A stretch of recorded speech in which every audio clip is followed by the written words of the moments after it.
You know that feeling. When you're looking for maybe a more reliable way to grow what you're doing, or perhaps explore some new professional paths, Hmm. it can sometimes feel like you're searching for, I don't know, a hidden key or something. Absolutely. And what's fascinating is that sometimes the really effective strategies, they aren't the big flashy trends everyone talks about. Right, there are often these like smart, targeted approaches happening, maybe a bit under the radar, but delivering surprisingly good results in specific niches. Exactly. We often get pulled towards general advice, but the real goal, it often lies in digging into these very specific, actionable examples. And that's what we're going to do today. Yeah, today's deep dive, we're jumping right into the real-world experience of a notary in Georgia. He's developed this, well, frankly remarkable way to consistently attract a very specific type of client, estate planning attorneys. And this isn't theory, right? This is tangible, like you said, boots on the ground stuff that's working now. Totally. And our insights today, they're coming straight from this notary's own account of his process, how he does it. So our goal here is to really break down this strategy step by step.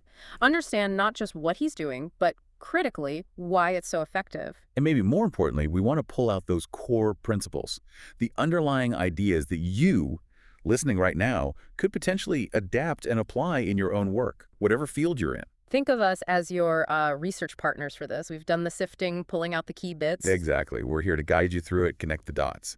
Okay, so let's get into it. Our notary contact in Georgia, he initially thought loan signings would be his main thing. Right, that's a common path for notaries. Huh. But he hit a snag. Specific regulations in Georgia kind of changed the landscape for him there. Ah, okay. So this unexpected challenge, it basically forced him to pivot, to shift his focus towards general notary work instead.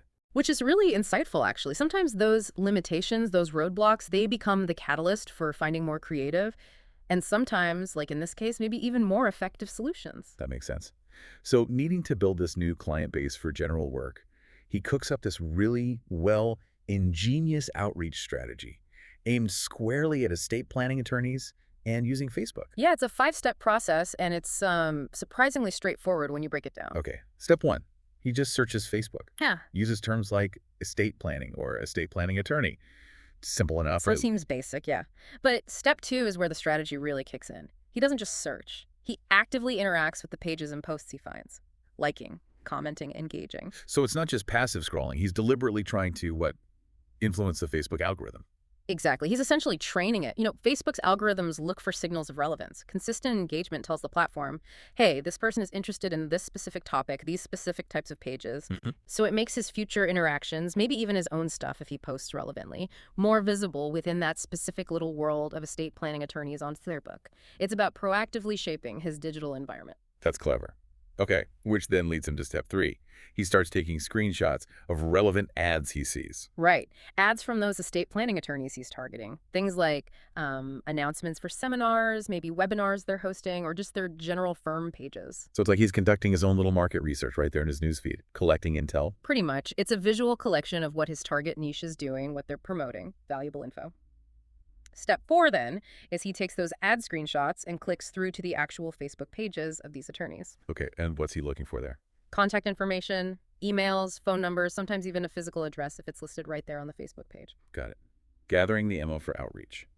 Which brings us to step five, the outreach itself. And he uses both email and, interestingly, traditional print mail, too. Snail mail. Oh, wow, old school meets new school.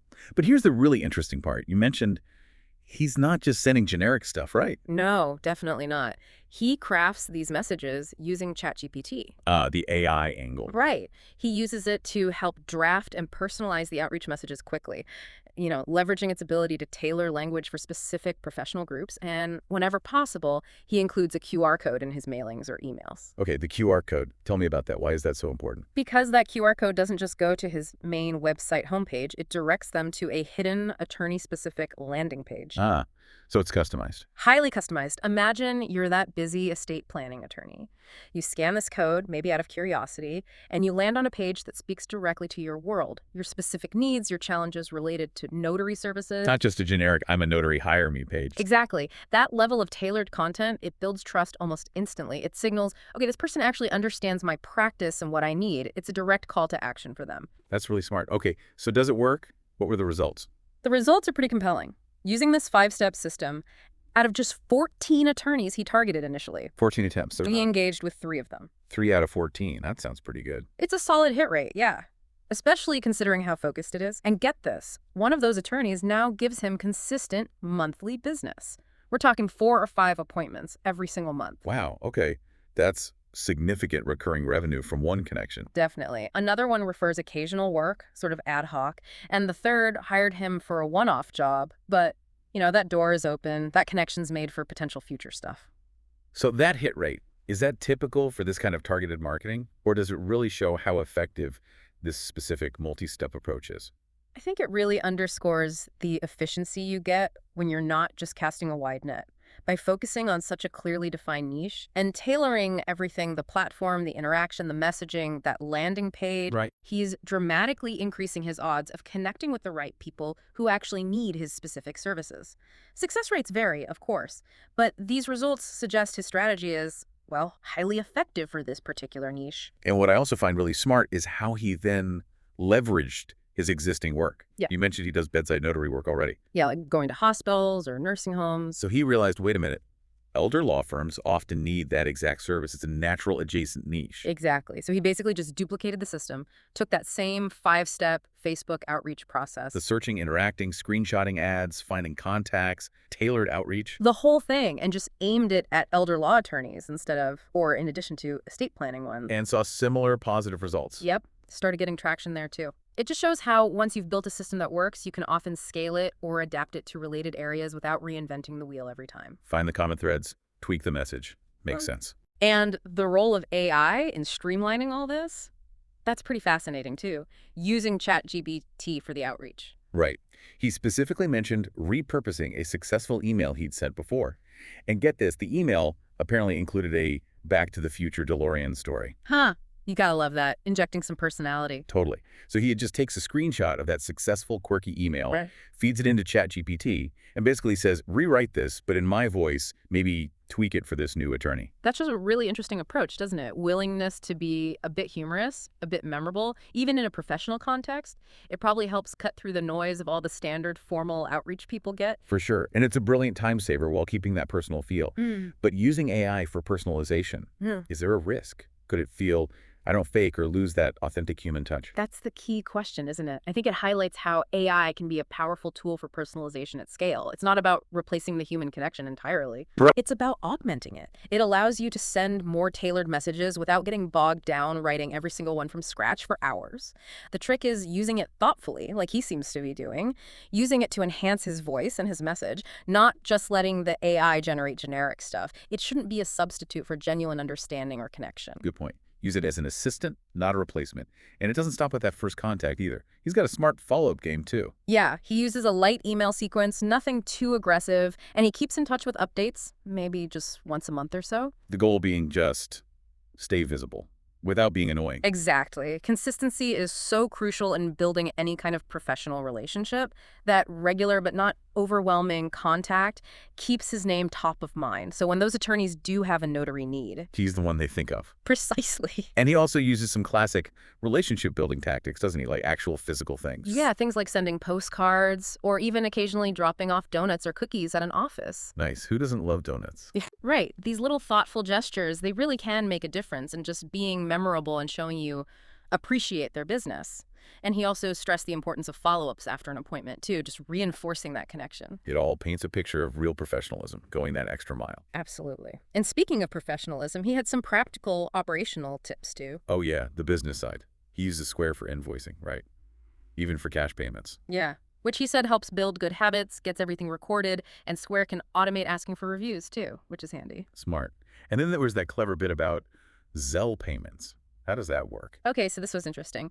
He accepts Zelle, but through a personal checking account that's linked to his business DBA name. DBA. That's Pam Businesses. Correct.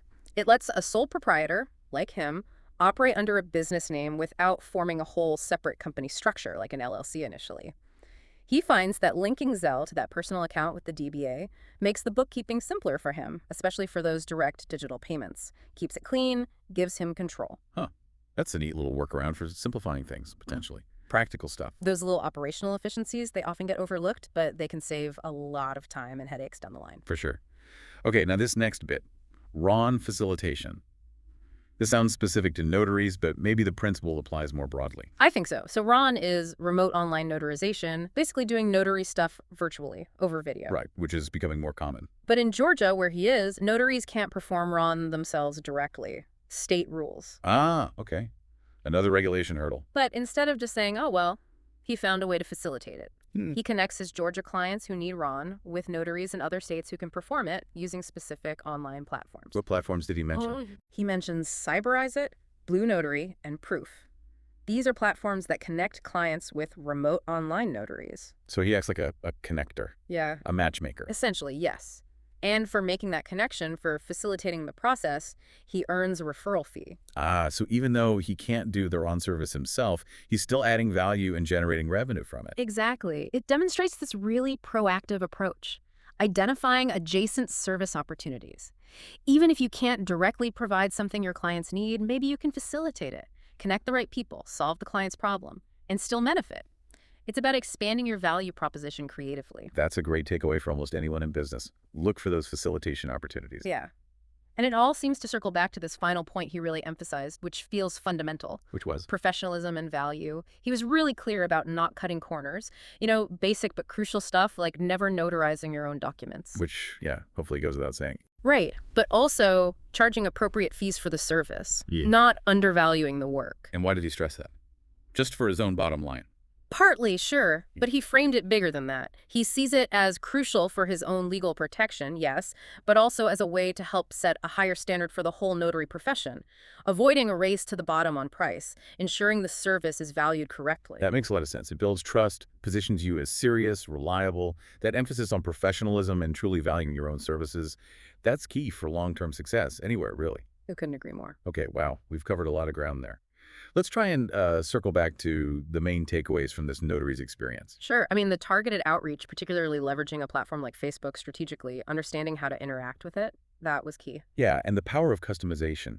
Those hidden niche-specific landing pages linked by QR codes, that felt like a really powerful element. Definitely. And the consistent but not annoying follow-up, keeping that visibility without overwhelming people. Crucial for relationship building. And if you zoom out a bit, the bigger picture here is how effectively this notary identified a very specific need, reliable notary services for busy attorneys within a clearly defined audience. Right. And then he basically reverse engineered a whole system to consistently meet that need using a mix of digital tools, traditional methods, and, well, clever thinking. So for you listening, the question becomes, how could these principles apply in your world? Exactly. Maybe you're not a notary, maybe you're not targeting attorneys, but where are there niche audiences in your field? What are their specific unmet needs that you could potentially address with a really tailored approach? And maybe think beyond the usual platforms, too. What seemingly unconventional channels or methods might actually hold untapped potential for reaching your ideal clients or connections? It encourages you to look beyond the obvious marketing routes, doesn't it? It really does. Consider the power of that focused strategic engagement, maybe in places others aren't looking so hard. That's definitely something to mull over.